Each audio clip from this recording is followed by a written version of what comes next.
안녕하세요, 빅플래니어입니다. 오늘은 재수생을 주제로 한 두 번째 이야기로 학생 입장에서의 재수생활의 시작이라는 주제로 이 얘기를 해보려고 합니다. 재수생활을 시작하려고 하는 학생은 다음에 세 가지 질문에 대해서 정확하게 답할 수 있어야 됩니다. 먼저, 왜 하려고 해? 대안이 없다는 이유 말고 어떤 절실함이나 진정성이 느껴지는 무언가가 필요합니다. 재수생 학원을 운영할 당시에 아주 인상 깊었던 친구가 있었습니다. 그 학생은 부모와 상담하러 오지 않았고 혼자서 왔었습니다. 그리고 아주 저녁 늦은 시간이었습니다. 고3 생활을 다시 하는 것은 정말 지옥이라고 생각해서 수도권 4년제 대학 야간반에 성적 맞춰서 입학했다고 했습니다. 물론 9월 모의고사에 비해 아주 많이 떨어진 성적이었습니다. 상담하러 온 그날이 딱 대학 입학식이었고 야간 대학생들은 야간에 따로 입학식이 진행되었다고 했습니다. 입학식이 끝나고 그 학생이 느낀 감정은 수치심이었다고 했습니다. 그리고 그 학생의 다음 해의 결과는 서울 상위권 대학의 차석 입학이었습니다. 이 학생의 재수생활의 시작은 수치심이라는 심리적 동기였다는 거죠. 자신만의 간절한 동기가 재수생활의 시작을 돕습니다.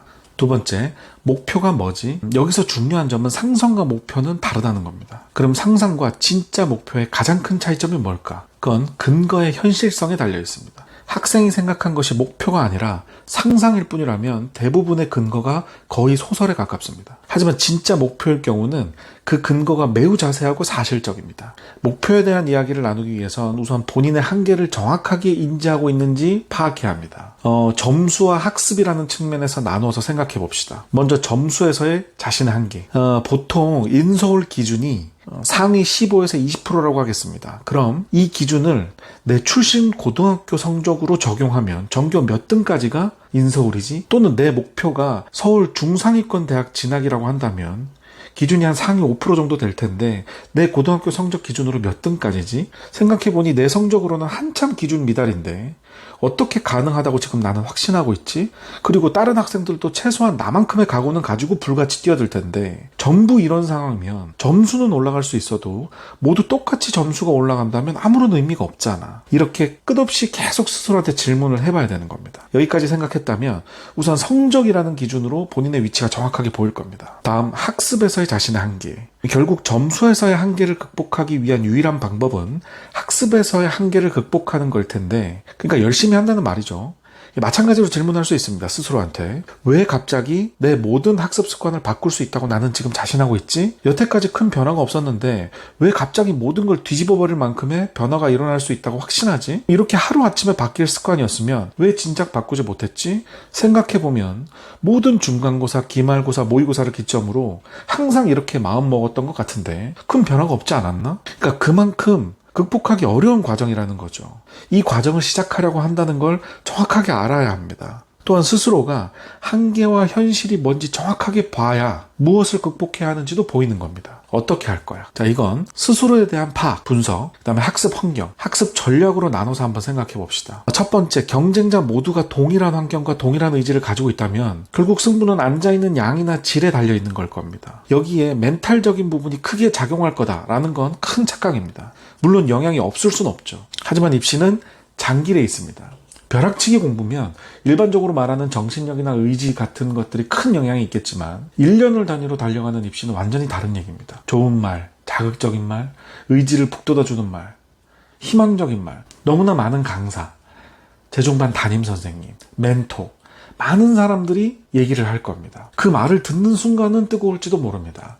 하지만 보통 반나절을 넘지 않죠. 오히려 주변을 보면 이미 잘하고 있는 학생들은 선생님들이 그런 말을 시작을 하는 순간 듣지 않고 그냥 자기 공부합니다. 그럼 도대체 어떻게 해야 앉아있는 양과 질을 올릴 수 있나?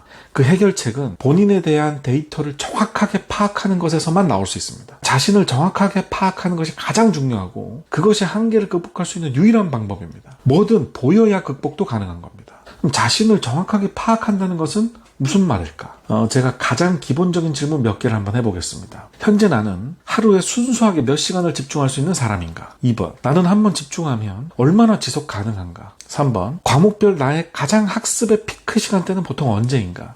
4번, 하루 순수 학습 시간이 8시간이 되게 하려면 가장 맞는 효과적인 시간 배분은 무엇인가? 5번, 나는 일주일에 하루를 어떻게 쉬어야 뭘 하면서 휴식을 취해야 그 다음 주에 가장 좋은 컨디션이 돌아오는가? 6번. 만약 학습 시간의 목표를 10시간으로 한다면 어떻게 계획을 짜야 하는지 내 머릿속에 그려지는가? 자, 정확하게 대답할 수 있나요? 이건 정말 기본적이고 최소한일 겁니다. 그만큼 스스로의 분석이 시작되지 않으면 어떠한 것도 진행되지 않는다는 거죠. 두 번째, 학습 환경은 어떻게 정할 것인가?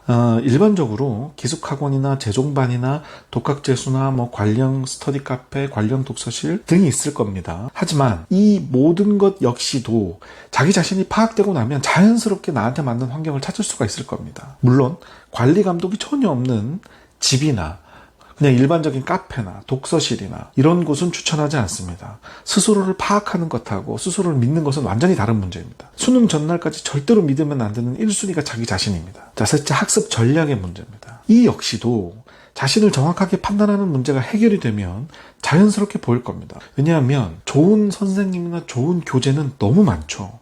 그러니까 무엇을 받아들이냐의 문제는 받아들일 만한 그릇이 준비가 된다면 큰 문제가 되지 않습니다. 재수생의 공부는 학창시절의 공부와도 성인의 공부와도 다릅니다. 하지만 이 역시 자신에 대한 파악이 가장 먼저입니다. 그래야만 모든 실패 요인을 제거하고 출발할 수 있습니다. 감사합니다.